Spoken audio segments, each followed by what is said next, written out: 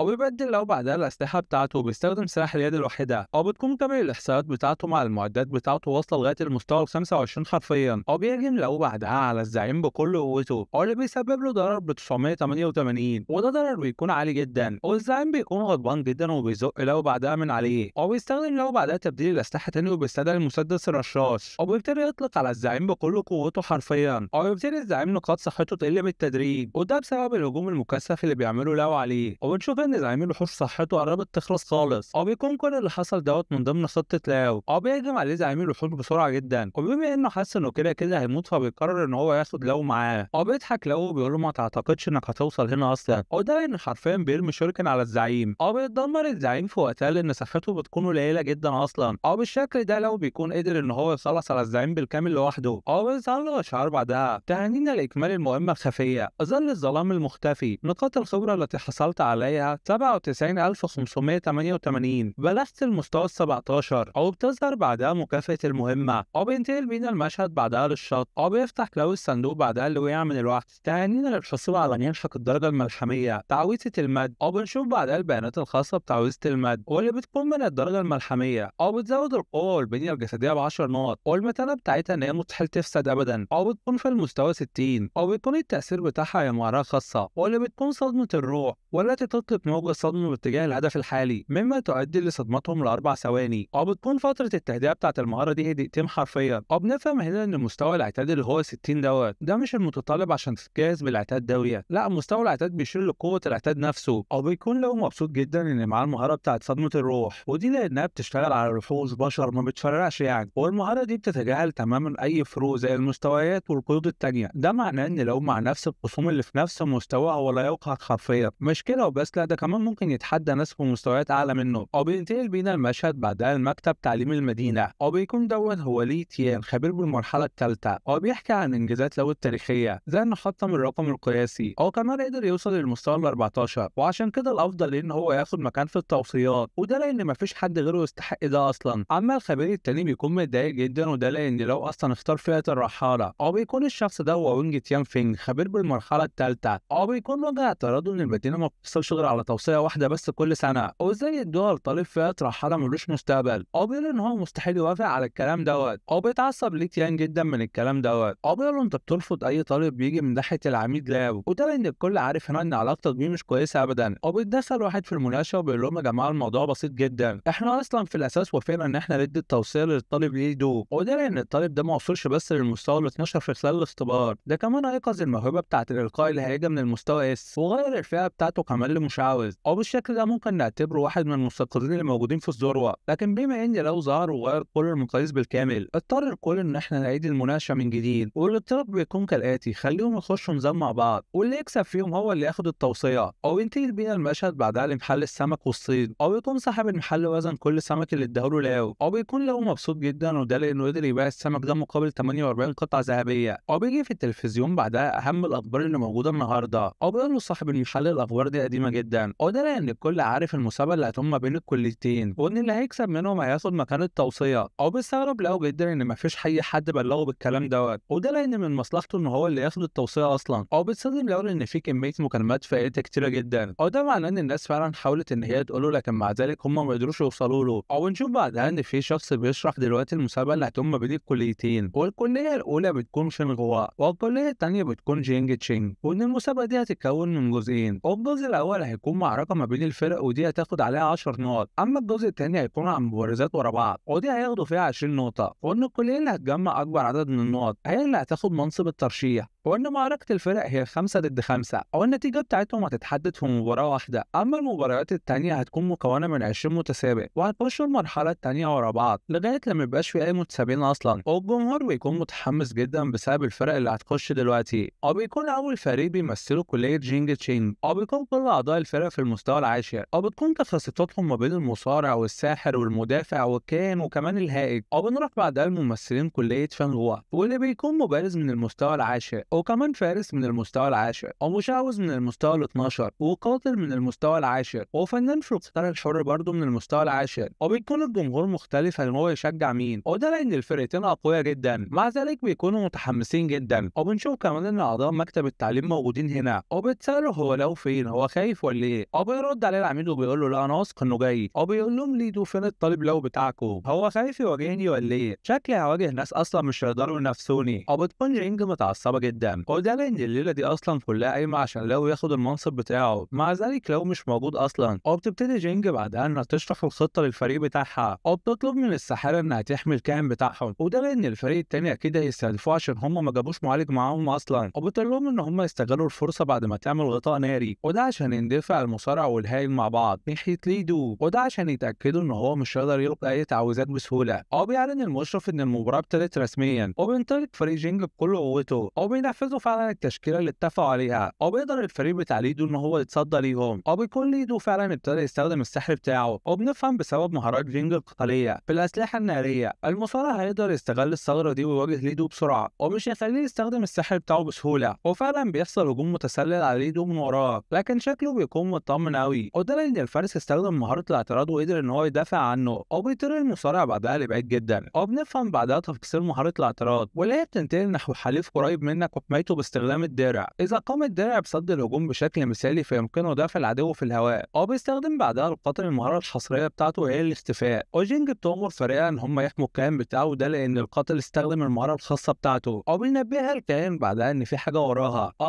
ده القاتل طلع مستهدفك انت ياما. وبتقدر جينج انها تضربه بسرعه بعد ما تصوت، وبتفهم من ده ان هي كانت الهدف مش الكائن بتاعهم. وبيقول لها ليدو انت اكيد فهمتي غلط، وده لان مركز المجموعه بتاعتك هي المدفعي مش الكاهن. وبيستخدم بعدها تعويذه كره البرق السحريه، واللي بيكون وقت التجهيز بتاعها هي 3 ثواني بس. وبيكون الجمهور مستغرب جدا من سرعه الالقاء ديت، وده لان كره البرق في الطبيعه المفروض تاخد 5 ثواني مش 3 ثواني. وبيبتدي المشرف بعدها ان هو يشرح المهارات الخاصه بليدو، وان ليدو هينقذ موهبه الهاج من المستوى اس. وبالشكل ده جميع التعويذ بتاعته والوقت بتاعها بيقل بنسبه 30%. وبيبتدي هجوم البرق بعدها انه يتوجه ناحيه فريق جينج، وبيستخدم الكائن بعدها تعويذه الدرع، والتعويذه دي بتقلل من الضرر الصحي اللي ممكن يحصل، زائد برضه ان هي بتساعد الحريف انه يبعد عن مسافه قصيره من الهجوم. وبتكتشف جينج بعدها الكارثه، وده ان كره البرق عندها اصلا خاصيه التتبع، وبتكون جينج مش عارفه تعمل ايه في الموقف دوت، وبيكون الهجوم كبير جدا بالنسبه لها. وبتقع جينج بعدها على الارض بعد ما بتصاب باصابات كبيره جدا، وبتتدخل بعدها المعلمه شوف القتال، وبتقول ان احنا لو ما عالجناش جينج دلوقتي هتموت وعشان كده احنا بننسحب. هو بيضحك بعدها ليدو جدا، وده لانه قدر يهزم جينج وهي اللعيبه الموهوبه الخاصه بالكليه، زائد كمان ان لو ما ظهرش اصلا، او بسبب دوت بيكون ليدو هو اللي كسب المعركه الخاصه بالفريق. او بينتقل بينا المشهد بعدها للمباراه المتتاليه، او بتكون كليه جينج تشينج خسرت 18 واحد حرفيا، اما بقى كليه فانغوا هي خسرت 4 بس. او بتكون المباراه الحاليه ما بين وينج دالي في المستوى العاشر فئه الهاج، وزينج شياو في المستوى العاشر اللي هو فئه المبارز السحري. وبيكون الجمهور اللي بيشجع كليه جينج تشينج متعصب جدا، وده لان هم لغايه دلوقتي الكليه بتاعتهم خسرت 18 جوله من المجولات لوحدهم، فاضل لهم جولتين بس، لو خسروهم هيطلعوا بره المسابقه اصلا. وبنفهم ان قوه ليدو كانت عظيمه جدا لدرجه انه هزم 8 لوحده، بعد كده نزل من المباريات. او بيكون الجمهور ياس وحاسس ان حتى لو جه مش هيقدر يهزم كل الناس دي لوحده. او بيشمت بعدها وينج تيام في العميد لو، او بيقول له الافضل ليك انك تنسحب دلوقتي عشان تحافظ على سمعتك. او بيقول له العميد ان الموضوع لسه ما انتهاش. او بيقول له ان خلاص خلينا نشوف المسابقه هتنتهي على ايه، ونشوف الاداء الرائع لكليه فانجوا. او بيكون مدير المدرسه في الوقت الحالي بيتصل بلو ومش عارف يوصل له، وبتبدا بعدها المباراه اللي بعدها. او بيلاقي ان البنت اللي من كليه جينج تشينج اتهزمت بسهوله قوي، وهو بمره واحده بنلاقي ان في حد مسكها. او بيكون الجمهور كله مصدوم حرفيا من الشخص دوت. ايوه يا صديقي، وصل وصل وصل وصل، حبيبنا لو وصل وهيقلب الموازين. والجمهور كله بيتحمس وبيشجع لو بعدها. او بيبتدي الشخص اللي على الحلبه ان هو يستفز في لاو، ما يعرفش ان لو هيعمل منه بسطرمه حرفيا. وبيطلع لو على الحلبه ويبتدي الشخص ده انه يهجم عليه، بس لو اصلا مش بيتفاهم معاه وبيطلع الرشاش وفين يوجعك. او من قوه الرصاص السيف اللي معاه بيتكسر اصلا، والواد بيتصدم من اللي بيحصل له، وده لانه مش متخيل قوه لو اللي بقى فيها. او بينهزم الواد ده بالكامل، ولو بيقول لهم اللي بعده ويلا بسرعه منك ليه عشان عايز اخلص. او بيكون الجمهور مصدوم جدا، وده لان لو خلص عليه بحركه واحده حرفيا. او بيطلب الجمهور ان هم يشوفوا المعلومات الخاصه بلاو، وده لان اللي بيحصل ده مش طبيعي اصلا. او بيفهموا كلهم ان لو دلوقتي وصل للمستوى ال 17. او بيتصدموا كلهم، وده لان لو ارتفع 3 مستويات في 3 ايام بس. وحش يا ابني من يومك. والجمهور كله بيتحمس وبيكون مبسوط جدا بسبب لاو. او بيكون المشرف وينج مش مصدق اصلا، وان ازاي فئه الرحاله توصل للمستوى ده بالسرعه ديت. او بيحس المشرف وينج ان كل ده اصلا خطه من العميد. او بيكون العميد بلو اصلا جات له رساله من لو هو اللي بيقول له فيها كل حاجه. او بيقول له ليه تيان برضه مش سهل، انت معاك جوكر زي لو ومستنينا كلنا على نار يا راجل. او بيظهر المنافس اللي بعديه ضد لاو. او بيكون دوت هو تشولوكي قاتل في المستوى العاشر. او بيقول له والنبي يا عم لو سيب ناخد شويه نقط. وده لان كل الفرقه بتاعته اصلا واجهت شويه مبتدئين، لكن لما جه الدور عليه هو هيواجه لاو، حظك اسود يا ابني. او بيقول له لو يلا يلا احنا هنقعد نحكي. او بيرمي شولوكي بسرعه على امل انه ينجح اصلا. او بيكون باين عليه ان هو متوتر جدا. او بيستخدم بعدها تقنيه القاتل الخاصه بالفئه بتاعته واللي هي الشبح. او بيستخدم له بعدها تقنيه المصارع خطوه النتس، واللي بتاثر في المحيط بتاعه كله. او بسبب ده بيتاثر تشو. او يكون الجمهور معجب جدا بامكانيات لاو، وده لانه بيقدر يتصدى لاي هجوم في لحظتها حرفيا. او بيقول لهم لو اللي بعده انا مستعجل قوي يا عمنا. او يكون مدير المدرسه مبسوط جدا من لاو، وده لانه مش بيرفع من السمعه بس الخاصه بالمدرسه بتاعته، لا ده كمان بيرفع الروح المعنويه الخاصه بكل الطلاب. او بينتهي بينا المشهد بعدها بعد 10 دقائق. او بتكون نتيجه المواجهه وصلت ل 19-19. او ده معناه ان مفيش حد اصلا قدر يقف قدام لاو. او بيفتح واحد بعدها الباب على ليدو وبيقول له في مصيبه حصلت يا ريس. او بيقول له ليدو اتكلم يلا في ايه، شكلك وشك نحس. او بيحكي له الطالب اللي حصل بالظبط، وان لاو جه وكسر كمان الرقم القياسي بتاعه بتاع 8 انتصارات ورا بعض، وانه النقاط القياسي قدر ان هو يهزم اغلبيه الفريق كلهم، والنتيجه دلوقتي 19-19، وان الطلاب كلهم انهاروا حرفيا. او بيتعصب ليدو قوي في اللي بيحصل دوت، لان الموضوع خلاص كان تحت ايديه وبعد كده ابتدى يفرط منه. او بيكون الجمهور متحمس جدا، وده لان لو قدر يهزم 15 شخص ورا بعض. او بيكون ليه جيمو هو مقاتل مختلط من المستوى العاشر. او بيكون الواد حرفيا مرعوب من لاو. او بعد هزيمه الشخص ده خلاص لو هيكون كسب المسابقه كلها. او بسبب دوت الشخص ده بيكون تحت كميه ضغط كبيره جدا. او بيظهر ليدو بعدها وبيقول له انت دلوقتي في المستوى ال 17، فما فيش داعي انك تتنمر على شخص في المستوى العاشر. او بيستفز بعدها ليدو لاو. او بيساله اذا كان عنده الجرأه انه يتحداه. او بيتدخل بعدها المدير في الكلام. او بيقول ان احنا اتفقنا على القواعد، وما ينفعش ان انت بعد ما انسحبت من المرحله الاولى تخش دلوقتي. او بيقول ليدو ان هو في المستوى ال 12. انت خايف من ايه يا لاو؟ ما فاضلش دلوقتي غير المباراه الاخيره، تقدر دلوقتي انك تتحداني ولا انت خايف؟ او بيحس لو ان ليدو مش شخص سهل ابدا. او بيستغل لو الفرصه بعدها. او بيقول لهم بما ان الموضوع كده ايه رايكم لو انتوا الاثنين تقتلوني في نفس الوقت؟ عظمه يا ابني والله. او بسبب دوت الجمهور بيتعصب جدا من فريق ليدو، وده لانهم بيحاولوا يستغلوا طيبه لاو، لكن ما يعرفوش ان لاو اصلا وحش ومحدش يقدر عليه. او بيقولوا ليه تيان شكلك هتوافق يا ايها العميد، صح ولا ايه الكلام يابا؟ هو فعلا بيقول العميد للمدير المدرسه ان هو موافق على الكلام دوت. او بيعلن المدير فعلا ان المباراه النهائيه هتكون كالاتي، ان ليه كريم وكمان ليدو هيواجهوا لاو مع بعض. بيطلع ليدو بعدها على الحلبة. بيكون مبسوط جدا لان خطته نجحت. بيعلن المدير ان المباراة النهائية هتبدأ دلوقتي. بيبتدي بسرعة انه يهجم على لاو بلكمة سريعة جدا. وفي نفس الوقت ده ليدو بيكون بيحضر السحر بتاعه، بس على مين يابا؟ بيتفادى لاو الهجوم بتاعه بسرعة. بيستخدم كمان تبديل الأسلحة اللي بقفازات الملاكمة الخاصة بيه.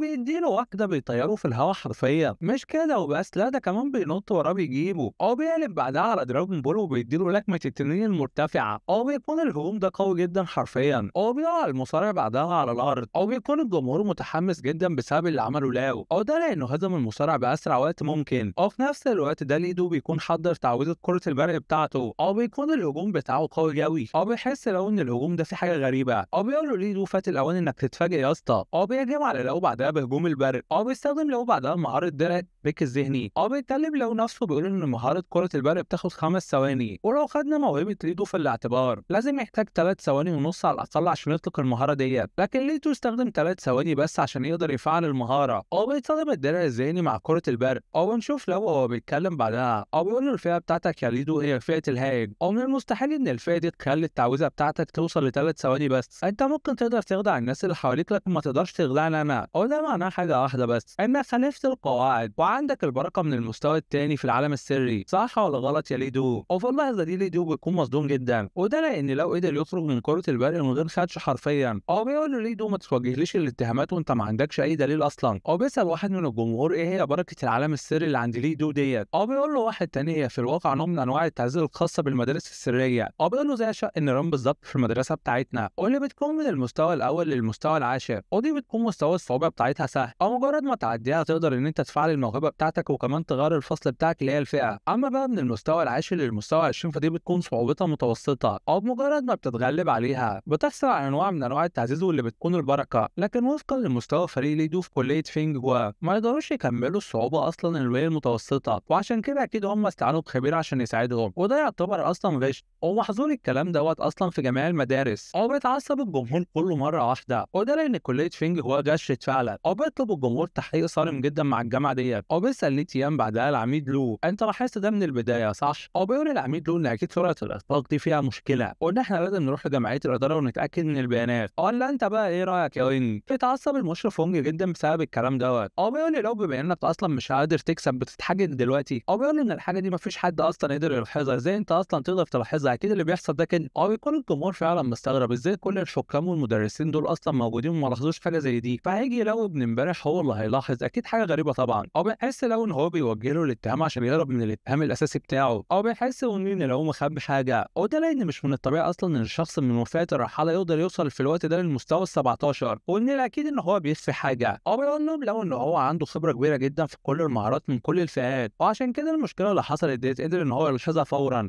بيتعصب ويجي جدا وبيقول له مستحيل واحد زيك يكون عنده كل الخبرة اللي بيتكلم فيها ديت وانت لسه اصلا طالب. بيقول له وينج مستحيل اصلا ان واحد زيك يكون عنده خبرة في كل المهارات اللي موجودة في كل الفئات، وده لان حتى لو في شخص خبير هيكون عنده الحد الاقصى بتاعه ان هو عنده شوية معرفة بس بشوية فئات، فما بالك انت الاول اللي بتقول ان انت عندك خبرة بكل المهارات في كل الفئات. ده معناه ان اللي بتقوله مستحيل حرفيا. بيقول له وينج بما انك دلوقتي مغرور وبتقول ان انت عندك خبرة في كل المهارات اللي موجودة في كل الفئات، فانا هختبرك دلوقتي ولو غلطت غلطة واحدة بس هتبقى ليلتك سودة. بيبتدي يقول سألوه بيقول له ايه هي الخصائص المهارة الخاصة التي يقودها المقاتل. بسبب دوت بيتعصب الجمهور جدا، وده لان السؤال ده مبهم جدا. بيكون دوت فخم من وينج ان هو اصلا عارف ان اكيد لو ما عندوش الخبرة انه يجاوب على السؤال دوت. بيجاوبه لو بعدها تعد القيادة احدى المهارات الاساسية للمقاتل، وده لانه لو غير السيف في الارض هيسحق حرفيا كل الاعداء اللي موجودين حواليه، وده لمدة 8 من 10 من الثانية. وكمان يقدر يزود بسبب دوت سرعة حركته بنسبة 20%، وسرعة هجومه بنسبة 10%، وقوة القفز بنسبة 50%، زائد ان كل التعزيزات دي هتستمر لمدة 10 ثواني.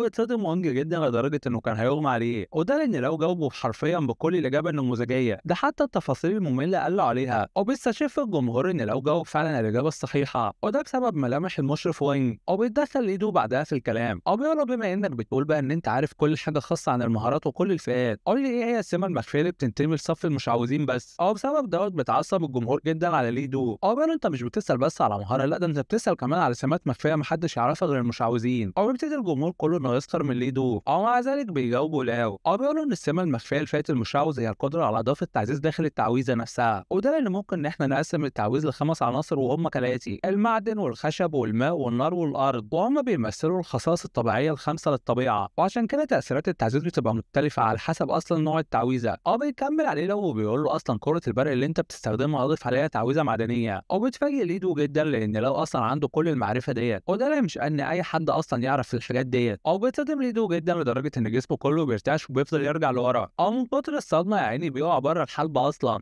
بيتدخل لي تيام بعدها وبيتكلم المشرف وينج، بيقول له فعلا ليدو عنده موهبه عظيمه لكن مع الاسف وقع في الطريق المظلم، والمهزله اللي حصلت النهارده دي هتنتهي لغايه الحد دوت، ولا انت عندك راي تاني يا وينج؟ بيقر وينج فعلا ان هو اتهزم، لكن هو عنده طلب اخير وان هم يسيبوا كليه فينجوا تمشي من غير مشاكل، وده لان الموقف كله ده حصل بسبب كبريائه وغروره. بالشكل ده بيتم الاعلان رسميا ان لو هو اللي كسب، كمان هيتم استبعاد كليه فينجوا، كمان هيتم التحقيق معاه بالكامل. بالشكل ده لو يكون عمل كل اللي هو عايزه، بيسقف الجمهور كله بعدها لاو. بينزل بعدها عميد المدرسه، بيعلن ان مركز التوصيل الخاص بيهم اصلا دلوقتي بقى بتاع لاو. بيسأله لاو بعدها ايه هي العوالم السريه اللي بتمتلكها افضل 10 جامعات في البلد. بينتقل بينا المشهد بعدها لمكتب المدير، بيشوف لاو ان الجامعات دي كلها ما عندهاش اي زنزانه من اللي هو عايزها. بيلاحظ بعدها ان في جامعه اسمها جامعه شينيو، بيسألهم ليه جامعه شينيو دي اصلا عندها عدد قليل من العوالم السريه ومع ذلك هي مش مصنفه من افضل 10 جامعات. بيقولوا ليه تيان اكيد المدرسه ديت مدرسه عريقه، لكن الكلام ده حصل قبل 50 سنه، وجامعه شينيو كان عندها عوالم سريه كتيره جدا، والطلاب بتاعتها كان عندهم قوه كبيره قوي لدرجه ان هي كانت الجامعه رقم واحد. لكن مع الاسف مع ظهور المدارس الجديده واللي كان عندهم عوالم سريه جديده، بسبب ده زادت صعوبه كل شيء على المدرسه، وكان لازم الطلاب بتاعتهم ياخدوا البركات بشكل مستمر عشان قوتهم تزيد. ولسبب محدش عارفه كانت العوالم السريه الخاصه بجامعه شينيو على قدهم اكبر صعوبه، وبفرق كبير مش بفرق قليل. والطلاب اللي كانوا عايزين ينهوا المستلزمات ديت كانوا بيواجهوا صعوبه كبيره، ومع مرور الوقت الناس ابتدت تستسلم. بسبب دوت الكليه ديت اصلا قوتها نقصت بشكل كبير قوي، وبيكون لو محتاج الزلزالات اللي موجوده في المدرسه ديت، ورغم ان المدرسه دي في وضع صعب اصلا، لكن ده بالنسبه له مش حاجه مهمه. وعشان كده بيقرر لو ان هو يرجع التوصيل للمدرسه، وده لانه عايز يشارك في امتحان القبول الخاص بالجامعه ويختار المدرسه اللي هتيجي على مزاجه. والمشرف ليه بيكون متعصب جدا لان دي فرصه واحده بس تيجي في العمر، وسبب العصبيه دي ان لو اصلا قرب يخسر الفرصه دي بسبب افعاله ديت. اما بقى العميد لو بيقول له ان اداره المدرسه هتحترم قرارك، وعشان كده احنا مش هنخليك تاخد اي خسائر، وده لان لو عندك اي طلبات تقدر تطلبها دلوقتي. وعشان كده لو بيطلب منهم شويه مواد، بيقول له العميد لو سيب الموضوع ده عليا، لكنه بيتصدم اول ما بيبص في الورقه. بيقول لي لو انت لو عايز تسرقني مش هتعمل كده اصلا. بينتقل بينا المشهد بعدها للرئيس هو. بيقول له الشخص اللي قدامه ان هم نزلوا جميع البيانات الخاصه بالشاطئ، بالشكل ده يقدروا يجمعوا كل المعلومات الخاصه بلاو. بيديله التابلت بعدها عشان يشوف الفيديوهات ديت، بيكون حاسس ان لو اصلا عبقري ما فيش زيه. بيسال نفسه يا ترى انهي جامعه هي اللي خرجت العبقري دوت. بيعرض سجل المعلومات الخاصه بلاو، بيكون مبهور جدا ليه ده لان قدرته العقليه وصلت 12000. بيكون الرئيس هو مبهور جدا بامكانيات لاو، وده لان البلد محتاجه كل عبقري مهما كان. بيقدر يفهم من امكانيات لاو انه مقدر له انه يوصل لقمه العالم. بيكون متحمس جدا ليه. بيديله الشخص اللي قدامه بيانات الشخص اللي كان موجود اصلا مع لاو ساعتها، واللي بتكون كل بياناته حرفيا عباره عن علامات استفهام. بيحس الرئيس هو ان الشخص ده كبير جدا لدرجه ان مفيش حد قادر يعرف قوته ولا حتى قوته القتاليه المقدره. بيكون الرئيس هو مستغرب جدا ان حاجه كبيره زي دي اصلا حصلت مع لاو وقدر يخرج منها عادي. بيدي اشعار بعدها للشخص اللي واقف مع الرئيس هو، وده ان في شخص ممثل من جامعه مولينجز عشان يزورهم. بينتقل بعدها الرئيس هو لغرفه استقبال الضيوف، واللي بتكون مليانه ناس كتيره جدا. بتكون كل الامهات دي موجوده للرئيس هو عشان يطلبوا القصاص. بيكون دولت هم الامهات بتوع فرقه دينج، وبما ان الفرقه دي اتهزمت وماتوا اصلا فعلى 4 مستويات بالكامل، ولو هنوصف الموقف ده بالنسبه لهم فدي هتكون كارثه حرفيا. والرئيس هو بيكون مضغوط جدا ومش عارف يعمل ايه، وده لان الامهات دي عايزه المعلومات الخاصه بلو عشان يروحوا يتصرفوا معاه بنفسهم. بيتدخل بعدها واحد اسمه تشونج في الكلام، وده بيكون نائب المدير التنفيذي لجامعه مولينج، وهو في المستوى ال 65 في المرحله الثالثه، والفئه بتاعته بتكون ساحر الاحمر. بيقول له بما انك ايها الرئيس سمعت مطالب الجميع، عشان كده ممكن قول لنا المعلومات الخاصه بلاو لان دي حرفيا تعتبر مطالب الشعب دلوقتي. بيقول الرئيس هو ان مجموعه دينج هي اللي غلطانه، وده لان هم اصلا اللي ابتدوا باستفزاز لاو، زائد ان هو ما يقدرش يقدم المعلومات الشخصيه الخاصه بلاو ليه لان ده بينتهك خصوصياته الشخصيه. بيغضب تشونج جدا وبيفعل كل طاقته وبيحاول انه يضغط على الرئيس هو. بيقول له يا ترى انت هتعمل ايه لو انا اصررت ان انا اخد المعلومات ديت. بيفعل الرئيس هو بصوت كده كل طاقته وهو رافض. بيقول له يا ترى انت هتعمل ايه لو عرفت ان انا اصلا قدمت الحمايه بتاعتي ليه. بيكون الرئيس هو عمل كل ده لانه حاسس ان لو اصلا هو مستقبل البلد ديت، وده لان امكانياته عظيمه جدا. وبتحس الامهات اللي موجوده بكميه ضغط فظيع جدا منهم هما الاثنين. بيضحك تشونج وبيقول له انا كنت عارف انك هتعمل كده، وعشان كده طلبت المساعده من المكتب الرئيسي الرئيسي، وعشان كده في خلال لحظات ممكن نتلقى المعلومات بتاعت لاو، او بسبب دوت بيحس الرئيس ان هو مش هيقدر يساعد لاو اكتر من كده، وده لان تشينج تخطاه بالكامل وراح للمكتب الرئيسي عشان ياخد معلوماته. او فعلا بيبتدي اشعار البيانات ان هو يظهر ليهم، او بيكون واضح عليه كلمه واحده عريضه مرفوض، او بيكون الكل مصدوم جدا ازاي الطلب بتاعهم مرفوض، ازاي مش قادرين يوصلوا لمعلومات لاو. او بيحس بعدها تشينج بالصدمه، وده لانه شخصيه مجتمعيه مستواه عالي جدا، وده معناه ان لاو عنده شخص قوي جدا بيدعمه، شخص قوي لدرجه ان هو حتى مش هيقدر يتحمل ان هو يشتبك معاه. او بيحس الرئيس ان الموضوع ده مرتبط بالخبير اللي هو قابله لاو على الشط، وانه اكيد ده مسؤول كبير جوه الجمعيه الاداريه عندهم. او بيحس الرئيس ان لاو اصلا مش شخصيه هينه ابدا، وان هو في اشخاص كتيره بيدعموه بسبب امكانياته العظيمه. وكل الامهات بتجيب ورا حرفيا بعد ما بيعرفوا ان لاو مدعوم قوي، او بيجيبوا الغلط على اطفالهم، او بيقرروا بعدها ان هم ينسحبوا من المكان. حتى تشينج بيعمل عبيط بعدها، او بيقول اللي حصل ده كان سوء فهم يا معلم واحنا اسفين، انت عارف يا معلم ان انا عبد المأمور. او ببلغ سلامي للطالب لاو، وخد الهديه دي وسلام يا معلم. او بيمشي بعدها تشينج من المكان. او بتكون الهديه دي عباره عن بطاقه سوداء لدار مزاد ابوكاليبس في البر الرئيسي، بالاضافه لعنصر دفاع عالي الجوده بالمستوى ال60. او بتكون دي حاجات قيمه جدا. او بيكون الرئيس فوق حاسس ان لو اصلا دلوقتي افضل من 90% من الموجودين في البلد، وان الافضل ان هو ما يخيبش امالهم ابدا، وده لان الكل بيظهر دعمه بشكل كامل ليه. او بينتقل بينا المشهد بعدها للعميد لو والمشرف ليه. او بيقولوا للعميد ان هم استخدموا كل الاتصالات بتاعتهم، مع ذلك ما قدروش يجمعوا ازيد من تلت المواد اللي هو طالبها. او بيقولوا للمشرف ليه انت طموحاتك عاليه جدا يا لاو، وده لان المواد اللي انت طالبها لو جمعناها من كل المدارس اللي موجوده والجامعات مش هنقدر نكملها حتى. او بيتصدم لاو من الكلمه ديت، ازاي المواد اللي هو طالبها حتى لو جمعتها كل المدارس مش هيقدر يكملوها. او بيشكرهم بعدها لو وبيقول لهم ان هو عنده حاجات هيهتم بيها وعشان كده هو مضطر يمشي دلوقتي. او بيقولوا للمشرف ليه استنى يلا انا حاسس ان انت جات لك فكره شيطانيه اصلا. او بيوقفوا بعدها العميد لو. او بيقول العميد لو بعدها ايا كانت الفكره اللي عندك نفذها، طالما ان مفيش اي حد هيتاذي كليه جان شينج هتتعمل بالكامل. بس انا عايز اسالك يا لو، المعدات اللي انت عايز تصنعها ايه بالظبط؟ ليه كميه المواد اللي انت بتجمعها دي كلها؟ او بيجاوبوا لو بعدها بكل فخامه ان هو ناوي يصنع جهاز بيتفوق بيه على كل الاسلحه اللي موجوده في الزمن دوت. بس لغاية هنا بينتهي الجزء بتاع النهاردة، وما تنساش تشترك في القناة وتفعل زر الجرس عشان يوصلك كل جديد، وشكرا جدا لكل اللي دعموني.